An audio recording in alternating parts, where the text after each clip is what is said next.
नमस्कार जय जगन्नाथ आपण मैंने केमती अच्छे आशा करूँ आप बहुत भले थे खुशी थे तो प्रभु जगन्नाथ ये प्रार्थना आप सब भले रुहतु खुशी रुहतु। तो आज भिडियो कौ टपिक पर आपने थंबनेल देखिए बुझी सारी तो लेट नक विषय कथा तो भिडियो को आगू आगू नवा तो भिडियो फास्ट टू लास्ट पर्यटन देखा आप समस्त अनुरोध तो लेट करेंगे आज भिडियो फटाफट स्टार्ट करेंगे।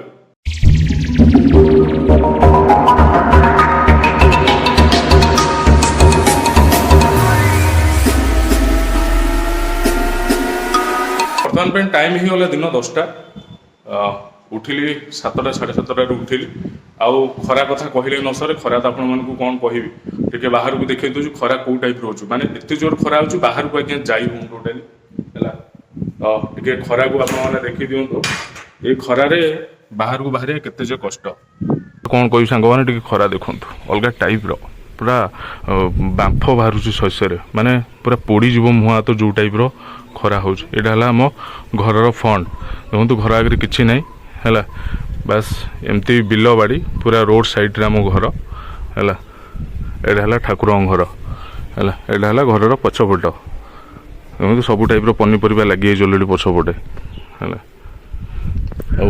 आंब गछ कथा कौन कह आंब गछ सब आंब झड़गला टोटाली आना कि हुए ये वर्ष कौन है माने सब वर्ष आंब पूरा सफिसीयंट हुए किंतु ये वर्ष गोटे एमती आंब सब गचर झड़गलानी किसी आंब फांब किसी ना आ खरा जोटा रोचे सांग मैंने घर बाहर बहुत काठिकर पाठ हो गलानी से आपको रिक्वेस्ट जदि खरारे बाहर इमरजेन्सी कम जाऊँच तो छता और पानी बोतल सांगरे नहीं जातु कहीं प्रबल प्रबल खरा हो तो चलो किसी अलग टपिक कथा भिडियो एंड करवा तो जेहेतु रामनवमी टाइम चली आपने जानते पुणी प्रसाद सेवन टाइम हो गोटे 1:30 बेले प्रसाद सेवन टाइम हो गाधुआ पाधा पता है गाधुआ पाधा सरी पिंजा प्रसाद खाइबा तो लेट नक चलो किसी टपिक नहीं कथा आपने से भिडियोटा अलरेडी फुल देखी सारी बहुत भल पाइबा मिली से भिडियो तो आम भाई जे घोष ब्लॉग आउ करूनु तो आपण एत सारा सपोर्ट भल पाइबा देखिए आम फोन माइंड सेटअप कर घोष ब्लॉग आम करूँ है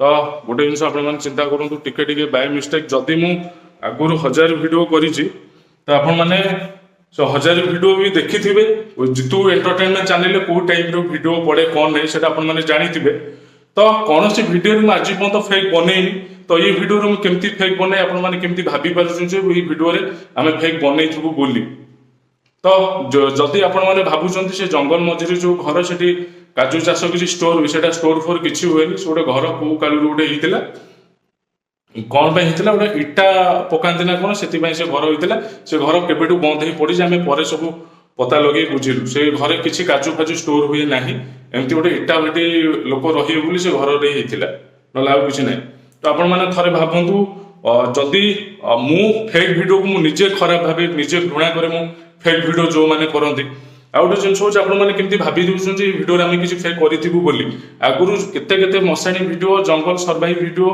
केते हंटेड हाउस केते घोस्ट माने नेहुर बंगला हो आपने सब भिडियो मो चैनल देखी देते तो से भिडियो आम फेक बनइलुनी यही साधारण ये भिडियो आम फेक बनईदेलु तो आपमती माने कहवा पूर्व एक्चुअली हृदय को भावतु आम केमी कौन आपने भाविले आम फेक बनईबू बोली जो जगह नेहुर बंगला लोक डरुले जाऊन ठीक थे 6 फ्लोर आम जाए कभर करके से हंटेड हाउस कभर कर पूरा टॉप फ्लोर को मुझे वीडियो शूट कर देखी से घरे कौन अच्छी कौन नहीं तो से फेक बनई पालुन ये भिडियो साधारण जंगल भिडियो मुझे फेक बनईदी आपने ये ही लास्ट भाविले आ जंगल सर्वाइव भिडियो 24 आवर्स गोटे जो चैलेंजिंग आम थिला तो से चैलेंज भिडियो आपने देखी 24 घंटा आम पूरा जंगल सर्वाइव करूँ से फेक बनईदेलु ये भिडियो आम फेक बनईदेलु कौन कह आपण बर्तमान कालुआ भाई आसी मो पाखे पहुँचुंट लाइव किसी समय पर आम जीवु तो कालुआ भाई पहुँचू कालुआ भाई आसी सारूँ कथा हाँ तो मो पाखे आसी पहुँचीगले रवि तेजा 2 है जय जगन्नाथ को जय जगन्नाथ ठीक अच्छे आस घर भर पलि आस तो कहवा जिन हूँ ब्रो काली जो भिडियोटा अपलोड होता तो समस्ते कमेंट कर घोष ब्लॉग बंद कर घोष ब्लॉग कंटिन्यू करने कौन कह टपिक करिया ना करिए ना करिया कारण आम परिवार को तो आम छाड़ी पारिबानी ना आम परिवार साथी आम जीवा किए कौन कहूँ कहूँ आम किसी फरक पड़ोनी तो काली मत कमेंट देखी बहुत भल लगे किसी भी कमेंट खराब कर ତ ଖରାପ କମେଣ୍ଟକୁ ଆମେ ଇଗ୍ନୋର କରୁଛୁ। ଭଲ କମେଣ୍ଟ ଯେ ଆମ ପରିବାର ସାଙ୍ଗରେ ଯେଉଁମାନେ ଅଛନ୍ତି ଆମେ ତାଙ୍କ ସାଙ୍ଗରେ ଆମେ ଯାହା ସାଙ୍ଗରେ ଅଛୁ ତାଙ୍କ ପାଇଁ ଆମେ ଭିଡ଼ିଓ ବନେଇବୁ। ତେଣିକି ଜୟ ଜଗନ୍ନାଥ, ଆପଣମାନଙ୍କର ଆଶୀର୍ବାଦ ଏମିତି ଆମ ଉପରେ ଥାଉ, ଆମେ ଏମିତି ଆଗକୁ ଯାଉଥାଉ, ସପୋର୍ଟଟା ଆମକୁ ଟିକେ ଭଲରେ କରନ୍ତୁ। ଆଉ ଯେଉଁମାନେ କହନ୍ତି ଯେ ଭାଇ ଫେକ୍ ହେଇଛି ଭିଡ଼ିଓଟା, କିନ୍ତୁ ସେଇମାନେ ଆଗେ ଦେଖୁଛନ୍ତି ହେଲା, ସେମାନେ ଆଗକୁ ଯାଇପାରିବେନି, ସେମିତି ଆମଭଳି ଆଗକୁ ଯାଇପାରିବେନି କି ସାମ୍ନାକୁ ଆସିପାରିବେନି, ତ ସେମାନେ କହୁଛନ୍ତି ଯେ ଯାହା ଗଲା। ଯୋଉମାନେ ବି ଆଉ ଜିନିଷ ବ୍ୟାଡ୍ କମେଣ୍ଟ ଦଉଛନ୍ତି ସେମାନେ ଘରେ ବସି ଦେଇ ଦଉଛନ୍ତି, ବୁଝିପାରୁଛ। ଆଉ ଦବା ପୂର୍ବରୁ ଗୋଟେ ଥର ଜାଗାକୁ ଆସ, ମଇଦାନ ଉପରକୁ ଓହ୍ଲାଅ, ମଇଦାନ ଆସିକିରି ନିଜେ ସୁଟ୍ କରିକି ଗୋଟେ ବ୍ୟାଡ୍ କମେଣ୍ଟ ଦେଲେ ଖୁସି ଲାଗନ୍ତା ହେଲା। ମୁଁ ଏଇ ଗୋଟେ କଥା କହୁଛି, ତେନ୍ଦୁଲକର ହଉଛି ଆମ କ୍ରିକେଟ ଟିମର ଭଗବାନ। ସିଏ ବି ବେଳେ ବେଳେ ଜିରୋରେ ଆଉଟ୍ ହେଉଛି, 99ରେ ବି ବହୁତ ଆଉଟ୍ ହେଇଛି, ଜିରୋରେ ବି ବହୁତ ଆଉଟ୍ ହେଇଛି। ଆମେ ସେମିତି 99 ପାଖରେ ପହଞ୍ଚିକି ଯଦି ବ୍ୟାଡ୍ କମେଣ୍ଟ ଦେଲ ଫରକ ତ ପଡିବ ନା, ସେଞ୍ଚୁରୀ ମାରିବାକୁ ପଡିବ ଆମକୁ। ଆଉ ଆପଣମାନଙ୍କ ପାଇଁ ସେଞ୍ଚୁରୀ ଆମେ ନିହାତି ମାରିବୁ 100%। ତ ଗୋଟେ ଜିନିଷ ଚିନ୍ତା କରନ୍ତୁ, ମୁଁ କାଲୁଆ ଭାଇ ତମେ ଆଗରୁ ଦେଖିଥିବ, ତମେ ତ ବାଙ୍ଗାଲୋର ସେ ଟାଇମରେ ଥିଲ, ତମେ ଏବେ ମୋ ଭିଡ଼ିଓରେ ଆସୁଛ, ତା ପୂର୍ବରୁ ତମେ ଚିନ୍ତା କର ଆମେ କୋଉ ମଶାଣି ହଣ୍ଟେଡ୍ ହାଉସ୍ ମାନେ ଗୋଟେ ଚ୍ୟାଲେଞ୍ଜିଂ ଭିଡ଼ିଓ ଆମେ କରିଛୁ ଆଗରୁ ହେଲା। ତ ସେଥିରେ ଆମେ ଫେକ୍ ବନେଇଲୁ, ମାନେ ଆଜି ଏଇ ଭିଡ଼ିଓରେ କଣ ମାନେ ତାଙ୍କୁ ଫିଲ୍ ହେଲା ଆମ ସବସ୍କ୍ରାଇବର ମାନଙ୍କୁ କି କିଛି, ସମସ୍ତେ ତ ଖରାପ କହିନାହାନ୍ତି, ମୁଁ ସେଟା କହିବିନି, ପ୍ରାୟ କିଛି ଜଣ ବ୍ୟାଡ୍ କମେଣ୍ଟ ଦେଇଛନ୍ତି ଆଉ ଖରାପ କମେଣ୍ଟ ଦେଇଛନ୍ତି, ଭାଇ ଫେକ୍ କରୁଛ ବୋଲି।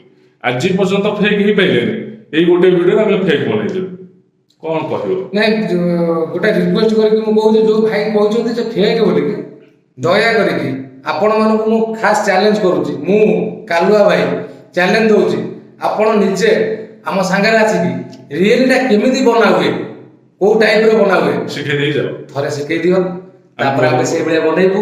ଆପଣଙ୍କୁ ଦେଖିକି ଖୁସି ଲାଗିବ, ଆମକୁ ବି ଦେଖିକି ଆମେ ଶିଖିଲୁ ବୋଲିକି, ଆପଣଙ୍କ କଥା ଶିଖିବା ପାଇଁ ବୋଲିକି, ଗୁରୁ ବୋଲିକି ଆପଣଙ୍କ ମୁଣ୍ଡ ତଳେ ଆପଣଙ୍କ ପାଖରେ ଠିକ ଠିକ। ସେଟା ସେ ଯୋଉ ଦିନ ଯୋଉ ସାଉଣ୍ଡ ମାନେ ଅଲଗା ଟାଇପର ଯୋଉ ଗୋଡେଇକି ଆସିଲା, ତାପରେ ଗୋମାତା ଆସିଲେ, ଠିକ ଅଛି। ମୋ ଗୋଡ଼ ଖଣ୍ଡିଆ ହେଇଯାଇଛି, ତମର ଦିନ ପଡିଗଲେ ସବୁ ଗୋଡ ଖଣ୍ଡିଆ ମୋ ହେଇଯିବ। ଗୋଡ଼ ଖଣ୍ଡିଆ ହେଇଯାଇଛି। ମୁଁ ମାନେ ଯୋଉ ପିଲା ମାନେ କଷ୍ଟ ଏତେ କଣ ମୁଁ ଜାଣେନି, ଘରେ ବି ଜଣଉନି ମୁଁ ଆସୁଛି ଭିଡ଼ିଓ ବନେଇବା ପାଇଁ। ସେଥିପାଇଁ ଆମ ଘରେ ବି ମୋବାଇଲର ଯୋଉ ମୁଁ ବି ମୋ ଘର ପରିବାର ମୋ ଫ୍ୟାମିଲିରେ କଣ ମୋ ମୋବାଇଲରେ ଯାହା ଦେଖୁଛନ୍ତି ତାଙ୍କ ମୋବାଇଲରେ ମୁଁ ଏପର୍ଯ୍ୟନ୍ତ ଦେଖେଇନି, କାରଣ ଦେଖେଇଲେ ସେ ମୋତେ ଛାଡ଼ିବେନି। ସେଇ ଠିକ କଥା। କାରଣ ରିଏଲି ଜିନିଷଟା ଆମେ ବନଉଛୁ, ସେଥିପାଇଁ ଘରେ ଆକ୍ଚୁଆଲି ଘରେ ବି କମ୍ପ୍ଲେନ କଲେଣି ଯେ ତମେ ରାତିରେ କୁଆଡେ ଯାଉଛ, ରାତିରେ ବାହାରେ କଣ ପାଇଁ ରହୁଛ ହେଲା କି। ମୁଁ ଏମିତି ବି କହିଦେଉଛି ଗୋଟେ ଭିଡ଼ିଓ ବନାଉଛି, ଗୋଟେ ସୁଟିଂ ଯାଉଛି, ସୁଟିଂରେ ଯାଉଛି, ଅମୁକ କରୁଛି। ବାପା ପଚାରୁଛନ୍ତି, କାରଣ ମା ଏବେ ଏକ୍ସପାୟାର କରିଗଲେ, ତ ବାପାଙ୍କ ମନରେ ଡର, ତୁ ସବୁବେଳେ କାହିଁ ବାହାରକୁ ଯାଉଛୁ, ରାତି 2ଟା 3ଟା 4ଟା 5ଟା ତୋର ଶୋଇବା ଟାଇମ ନାହିଁ, ଦିନମାନ ସାରା ବୁଲୁଛୁ, ରାତିରେ ଶୋଉନୁ, ତ ଅଫିସ କାମ କରୁଛୁ, ଇଏ କାମ କରୁଛୁ, ରାତିରେ ପୁଣି କୁଆଡେ ଯାଉଛୁ। ତାଙ୍କ ମନରେ ଗୋଟେ ସନ୍ଦେହ ରହୁଛି, ତ ସେ ସନ୍ଦେହଟା କ୍ଲିୟର କରିବା ପାଇଁ ମୁଁ ଘରେ କହିଲି ମୁଁ ଭିଡ଼ିଓ ବନେଇବାକୁ ଯାଉଛି। କୋଉ ଭିଡ଼ିଓ ବନଉଛି କଣ କରୁଛି, ଆଉ ଏଇ ଯୋଉ କହିବି ଯଦି ଗୋଷ୍ଟ ଭିଡ଼ିଓ ବନଉଛି, ଏକରେ ତ ବାପା ଛାଡ଼ିବେନି, ତାପରେ ଆମ ଘରେ ଯେ ଘରମଣି ଅଛି ସେ କହିବ ଖାଇ ପିଇକି ଘରେ ଶୋଇ, ନହେଲେ ଗୋଡ଼ ବାନ୍ଧି ପକେଇଦେବେ। କିନ୍ତୁ ସେଇ ଜିନିଷଟା ଆପଣମାନେ ଟିକେ କଷ୍ଟଟା ବୁଝିବାକୁ ଚେଷ୍ଟା କରନ୍ତୁ। ଆମେ ମାନେ ଆମର ପରିବାରକୁ ଛାଡ଼ିକିନା, ପରିବାରକୁ ଇଗ୍ନୋର କରିକିନା ଆପଣମାନଙ୍କୁ ଏଣ୍ଟରଟେନମେଣ୍ଟ ଦେଖେଇବା ପାଇଁ ଏତେ କଷ୍ଟ କରୁଛୁ, ଯଦି ତା ଭିତରେ ଆପଣମାନେ କହିବେ ଯେ ନାଇଁ ଇଏ ଫେକ୍ ବୋଲିକି, ଆତ୍ମାଟାକୁ ଆମେ ତ ଆମ ଆତ୍ମା ଯାହା ବାଧିବ, ଯୋଉ ଭୂତ ପ୍ରେତ ମାନେ ବୁଲୁଛନ୍ତି ତାଙ୍କ ଆତ୍ମା ଆହୁରି ବାଧିବ। ହଁ ଠିକ କଥା। ଯଦି ଆମେ ଜଙ୍ଗଲକୁ ନ ଯିବୁ କି ନ ବୁଲିବୁ କି ନ ଦେଖିବୁ, ଆପଣମାନେ ତ ଦେଖିପାରିବେନି, ଆଉ ଆମେ ବି ଦେଖିପାରିବୁନି ତାଙ୍କୁ ଯଦି ଆମେ ନ ଯିବୁ। ଆମେ କେତେ ସେମିତି ନୁହେଁ ଯେ ଆମେ ଗୋଟେ ଜାଗାକୁ ଆମେ ବ୍ଲେମ କରୁଛୁ, ସେମିତି କିଛି ନାହିଁ। ଆପଣମାନେ ସେଟା ଜାଣିଛନ୍ତି, ଜିତୁ ଟିମ୍ କେତେବେଳେ ଫେକ୍ ବନାଏ ନାହିଁ ଭିଡ଼ିଓ, ଆଉ ଯିଏ ବି ଫେକ୍ ବନାଏ ମୁଁ ସେମାନଙ୍କୁ ଘୃଣା କରେ, ସତ କଥା ହେଉଛି ଏଇଟା ହେଲା। ତାପରେ ଆପଣମାନେ ସେ କଷ୍ଟଟା ଅବଶ୍ୟ ବହୁ ଜଣ ବୁଝିଛନ୍ତି, ଆଉ କିଛି ଜଣ ବୁଝିପାରିନାହାନ୍ତି, ତ ସେମାନଙ୍କୁ ବି ବୁଝିବାକୁ ଟାଇମ୍ ଲାଗେ। ଆଉ ଜଣେ ଭାଇ କମେଣ୍ଟ କରିଥିଲେ, କହିଲେ ଯୋଉ ଘର ପାଖରେ ମାଇକ୍ ବାଜୁଛି ଆଉ ତମେ କୋଉ ଗୋଟା କାହା ଘରର ବାରି ପଛ ଗୋଟେ ଯାଇ ସୁଟ୍ କରୁଛ। ମୁଁ ସେଇ ଭାଇଙ୍କୁ ଟିକେ କହିବାକୁ ଚାହୁଁଛି, ଭାଇ ତମକୁ କୋଉ ଆଙ୍ଗେଲରୁ ଲାଗିଲା ସେ ବାରି ପଛ ବୋଲି? ତମକୁ ଆମେ ସୁଟ୍ କରି ଦେଖାଉଛୁ ବାଉଁଶ ବୁଦା ଆମର ଗୋଟେ ଘର, ତା ଘର ଚାରିପାଖ ଅରମା ଜଙ୍ଗଲ, ଆମେ ସେଇଠି ଯାଇ କଭର କରିଛୁ। ତାମାନେ କଣ ଆମେ ସେଠି ସୁଟ୍ କରିକି ଆମେ ପୁଣି ସେ ଜଙ୍ଗଲକୁ ପଳେଇ ଆସିଲୁ ରାତି ସୁଟ୍ କରିବାକୁ? କାହା ଘରେ ପଶିକିରି ଆମେ ପୁଣି ଆସିଲୁ ଜଙ୍ଗଲକୁ ସୁଟ୍ କରିବାକୁ? କେମିତି କଣ ଭାଇ ଆପଣ ସେ ଆଖି ନା ସେ କଣ କେଜାଣି ସେଟା ଭଗବାନ ଜାଣନ୍ତି ତାଙ୍କର। ଭାଇ ଯୋଉ ଭାଇ କମେଣ୍ଟ କରିଥିଲେ ଯେ ଘର ପାଖରେ କୋଉଠି ସୁଟ୍ କରୁଛନ୍ତି, ଆପଣ କେବେ ବାଇକ୍ ଚଲେଇଛନ୍ତି? ବାଇକ୍ ମାନେ ଲୁନା ହଉ ନହେଲେ ସ୍ପ୍ଲେଣ୍ଡର ହଉ XYZ ଯୋଉ ଗାଡି ହଉ ଚଲେଇଛନ୍ତି, ଯେତେବେଳେ ଆପଣ ଯାଆନ୍ତି ଗାଡିଟା ନେଇକିନା ସାଉଣ୍ଡ ଟା କଣ ଆପଣଙ୍କୁ ଶୁଭାଯାଏ? ହଁ ତାପରେ ଆଉ ଗୋଟେ ଜିନିଷ ହେଲା ଟିକେ 1 ସେକେଣ୍ଡ, ଆଉ ଗୋଟେ ଜିନିଷ ହେଲା ଯେହେତୁ ଆମେ ରାତିରେ ସୁଟ୍ କରୁଛୁ, ଯଦି ବି 15 କିଲୋମିଟର ଦୂରରେ ବି ଗୋଟେ ସାଉଣ୍ଡ ହୁଏ, ମାନେ ଯୋଉ ମାଇକ୍ ଫାଇକ୍ ବାଜେ ଆମର ଯୋଉ ଫଙ୍କସନ ଯୋଉ କାର୍ଯ୍ୟକ୍ରମ ହୁଏ ତାର ଯଦି ମାଇକ୍ 15 କିଲୋମିଟର ଡିଷ୍ଟାନ୍ସରୁ ବାଜେ, ଏଟା ବ୍ୟାକଗ୍ରାଉଣ୍ଡ ସାଉଣ୍ଡରେ ଯାହା ହେଲେ ଆସିବ 100%। ଆପଣମାନେ ସେଉଠିକି ଭାବିବେ ଯେ ଏଇ ଗୋଟେ କୋଉଠି ଘର ପାଖରେ ବୋଧେ କରୁଛନ୍ତି, ସେଟା ଭୁଲ ଜିନିଷ ଆଜ୍ଞା। ତ ଠିକ ଅଛି, ଆପଣମାନଙ୍କୁ ବହୁତ ବହୁତ ଧନ୍ୟବାଦ ଦିଲ୍ ସେ, କାରଣ ଏଥିପାଇଁ ଆପଣମାନଙ୍କର ସେତିକି ସପୋର୍ଟ ଭଲ ପାଇ ଆମ ଉପରେ ଅଛି। କାଲି ବହୁତ ସାରା ବଢିଆ ବଢିଆ କମେଣ୍ଟ ଆସିଛି ଯେ ଭାଇ ଗୋଷ୍ଟ ବ୍ଲଗ ବନ୍ଦ କରନି, କଣ୍ଟିନ୍ୟୁ କର। ଆଉ ସେଥିପାଇଁ ଭାଇ ମନଟା ପୁରା ଦିଲଖୁସ ହେଇଯାଇଛି, କାରଣ ସମସ୍ତେ ଚାହୁଁଛନ୍ତି ଯେ ଘୋଷ୍ଟ ବ୍ଲଗ ବନ୍ଦ ନ ହଉ, କିନ୍ତୁ ଘୋଷ୍ଟ ବ୍ଲଗ କଣ୍ଟିନ୍ୟୁ ହବ ପୁଣି। ତ ଆପରେ ଆମେ ଗୋଟେ ଏମିତି ଜାଗାକୁ ଯାଉଛୁ, ଭାଇର ମୋର ପ୍ଲାନ ସରିଯାଇଛି ଅଲରେଡି, ଗୋଟେ ଖତରନାକ ଜାଗା ଯିବୁ ଯୋଉଠିକି ପୁରା ଅଲଗା ଟାଇପର ଘୋଷ୍ଟ ମ୍ୟାନ ଅଛନ୍ତି, ମାନେ ସେଠି ଲୋକାଲ ଲୋକ ତାଙ୍କର ସବୁ କହିବା କଥା। ଆଉ କୋଉ ଜାଗା ସେଟା ମୁଁ କହିବିନି, ଡାଇରେକ୍ଟ ଭିଡିଓ ସୁଟ ଦିନ ଆପଣ ଜାଣିବେ ସେଟା କୋଉ ପ୍ଲେସ ଆଉ କୋଉ ଭଳିଆ ଖତରନାକ ଜଙ୍ଗଲ। ଆଉ ସେଠି ଗୋଟେ ନଦୀ ପଠାଟେ ଅଛି, ସେ ନଦୀ ପଟା ପାଖରେ ଯୋଉ କହନ୍ତି ଯୋଉ ମାଛ ଧରିବାକୁ ସବୁ ଯାଆନ୍ତି ହେଲା, ହଁ ଜାଲୁଆ ମାନେ ମାଛ ଧରିବାକୁ ଯାଆନ୍ତି, ସେ ଭୂତ ବି ତାଙ୍କ ସହିତ ଯାଏ, ମାନେ ମାଛ ଫାଛ ଧରିବାକୁ। ଶୁଣିଛ ବୋଧେ ତମେ ଏଇ ଜିନିଷଟା? ଭୂତ ତାଙ୍କୁ ଡାକେ। ହଁ ଡାକେ, ସେଠି ପାଣି ଖସଖସ ଖସଖସ ଯେମିତି ଫୋପଡ଼ା ଜଳ ଏମିତି କରେ।